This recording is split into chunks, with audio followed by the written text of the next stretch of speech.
আসসালামু আলাইকুম রহমতুল্লাহ।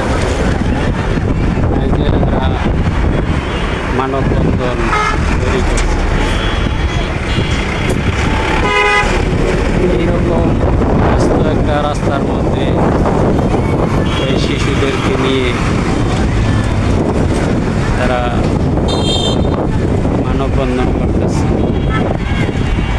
আসলে এরকম ব্যস্ত রাস্তার মধ্যে এই শিশুদেরকে নিয়ে মানববন্ধনটা কতটুকু যৌক্তিক, একটা ব্যস্ত রাস্তা আশেপাশে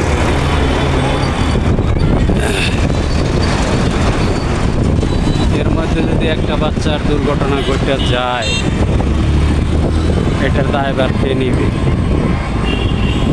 মেন রোডে কেন আসতে হবে এই মানববন্ধন নিয়ে?